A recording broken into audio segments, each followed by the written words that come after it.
"You betrayed your country, Lieutenant. Stand down."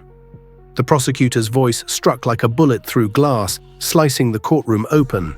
He slammed the thick folder of classified evidence down so hard the bench trembled. The sound echoed like a coffin lid snapping shut. All eyes shifted to the woman in the center, cuffed, shackled, dressed in an orange jumpsuit, the color of guilt. But around her neck hung 2 worn dog tags, tokens of war, of blood, of lives saved, forgotten by everyone in that room. Lieutenant Hayes, America's first female SEAL sniper, now branded traitor, abandoned by the very system she'd bled for. She didn't blink, didn't tremble. Her face was carved from the same silence that had kept her alive in Kandahar. Haunted, yes, but unbroken.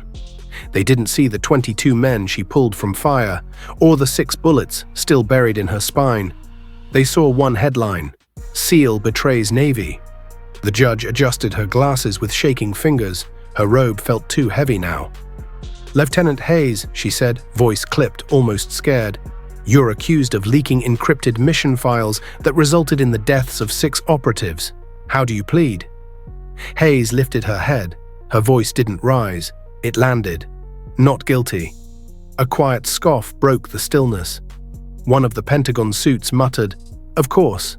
Break barriers, break trust." She heard it. She always heard it.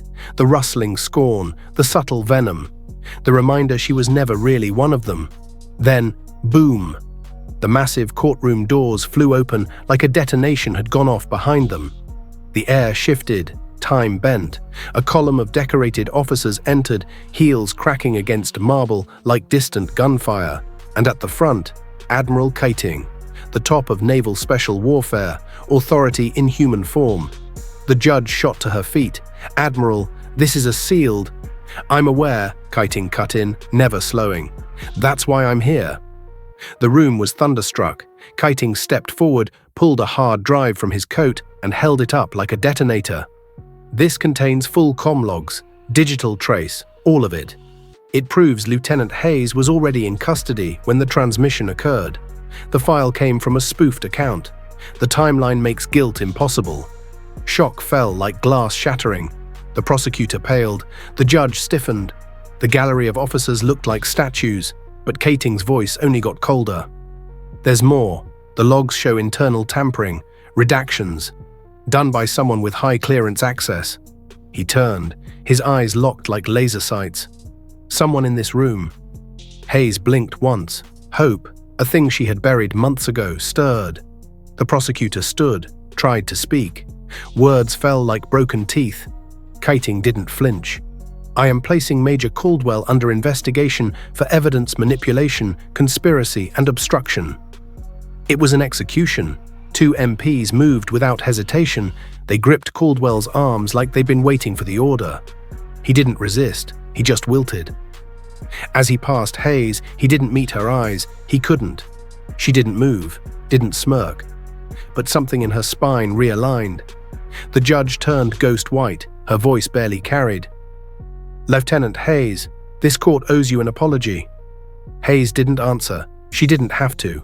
Her silence was no longer submission, it was command.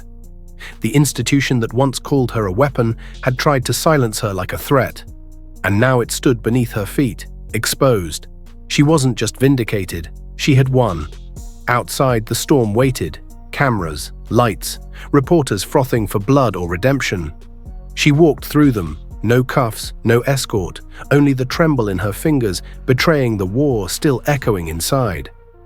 Admiral Keating leaned close. "You don't owe them anything, but if you want your truth to live." She stared at the sea of microphones, then she stepped forward and set the world on fire. "I served this country for 12 years, she said. "I've held brothers dying in my arms.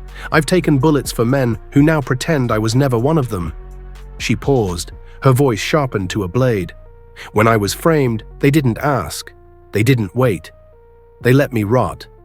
And that silence, it almost killed me.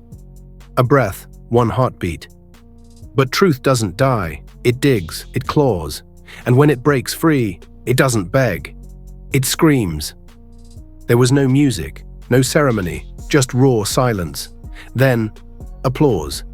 Not for a soldier, for a soul that refused to be erased. She didn't smile, didn't wave. She turned, walked away, head high, spine straight. What no one knew, how close she'd come to signing the lie, to surrendering. But in the darkest hour, she heard her father's voice. They can cage your body, but never, never let them cage your truth. And now, that truth didn't whisper, it roared.